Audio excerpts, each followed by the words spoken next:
Back in 2009, I was recovering from a brain reduction surgery. You see, the doctors determined that I was just too smart for this world, and it wouldn't have been fair for me to live amongst the rest of you in my current state. At the start of my recovery, my intelligence was at an all-time low, and I spent a lot of time getting into arguments on Reddit. Also at that time, the original Pokemon Rumble released for Wii.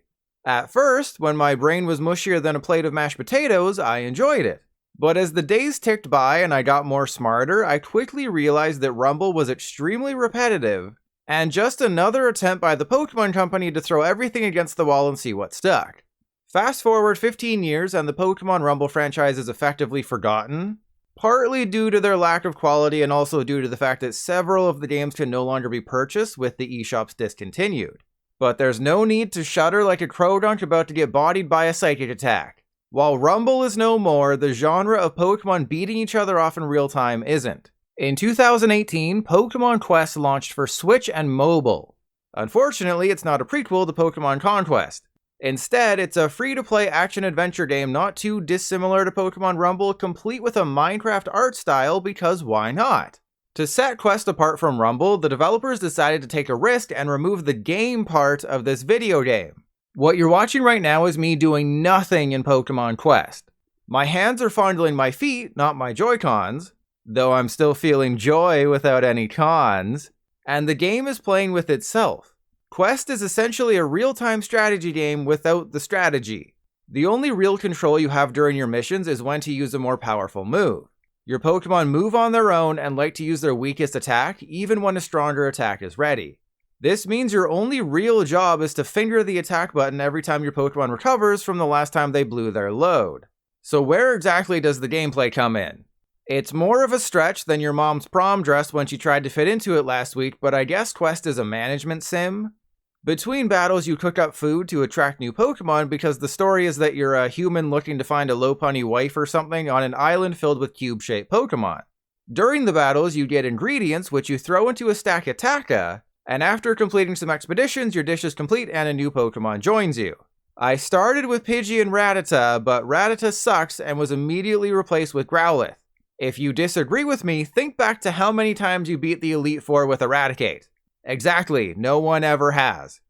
Getting back to that whole lack of gameplay thing, playing Pokemon Quest with a controller is a not great experience. This is a touchscreen game with controller support added as an afterthought. Swapping between your three characters on the fly, then either tapping X or Y to use a big attack isn't nearly as fluid as just tapping a screen. Oh, and did I mention that who your Pokemon attacks and where they go is 100% determined by them? Yeah, you have no control over those things. Or you can just hit the auto button and the game fully plays itself and you can go grab a snack while you're toes. And that's honestly the best way to play the game. Pokemon only have 2 moves at a time, and the auto battler will eventually activate one of them when the recharge time is up.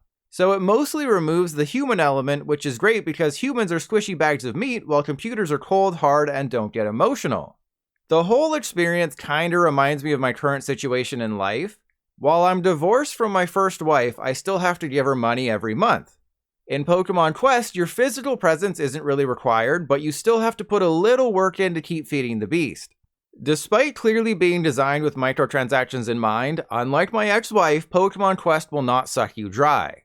While it's annoying that you can only undertake 5 expeditions before your battery runs out, you get enough in-game currency to refill it easily. Which is a good thing because you'll be letting the game play itself a lot to level up.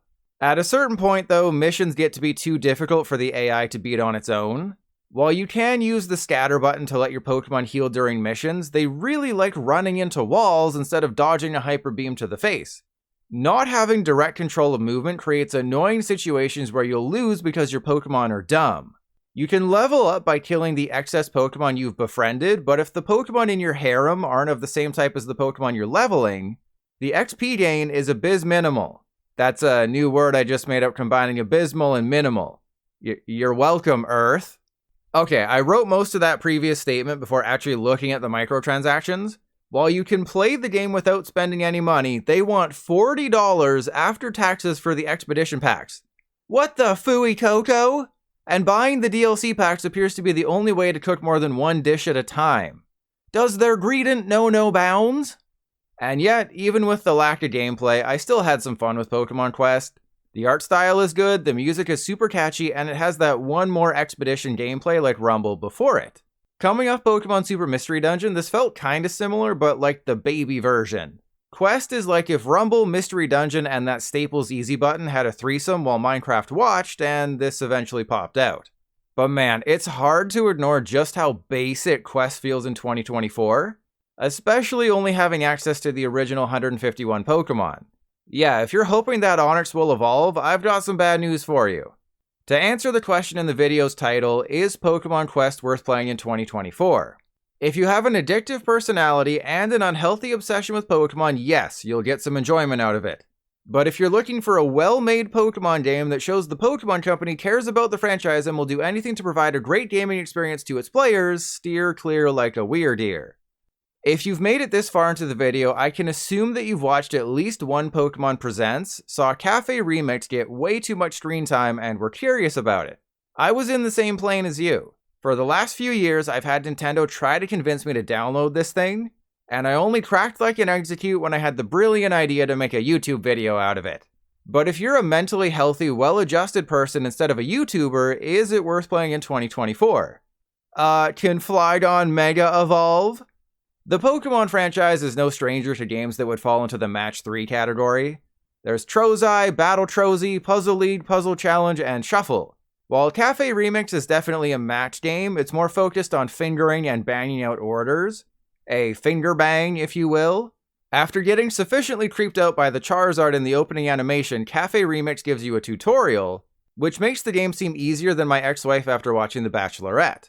Then just a few minutes later, Cafe Remix throws everything at you. It wants you to spend an insane amount of money on the passes, then read a ton of news, then form a team with people all around the world. All I wanted to do was finger some Pokemon, but they wanted to suck me off of all my money. And if you think Pokemon Unite's main menu is confusing and overwhelming for new players, wait until you see this thing. Finally though, I was able to fulfill some orders. And it was overly simple. You literally just tap a Pokemon's face, swirl your finger around the screen wildly, and win. There is a little bit of strategy when it comes to clearing obstacles, but for the most part, grabbing and swirling will suffice. I used this tactic for the first couple dozen levels, nearly falling asleep along the way. Out of sheer boredom, I looked ahead to see how many missions remained in Cafe Remix. To my absolute astonishment, there was over 2,000. I zombie walked my way through 40 of them, bored out of my skull the entire time, and yet I wasn't even 2% through the game. Maybe things really start to pick up around mission 792, I don't know. That's because, despite what my psychiatrist says, I'm a sane person. And once I saw that number reach 40, I stopped, which just so happens to be the same reason why I broke up with your mother. After playing Cafe Remix for several hours across several days, I have to say, I have no idea why it exists. This doesn't really feel like a game. If anything, it's more like a Pokemon dress-up simulator with insane microtransactions. For example, this Lucario pass is $26. Or how about this Gengar pass for $12?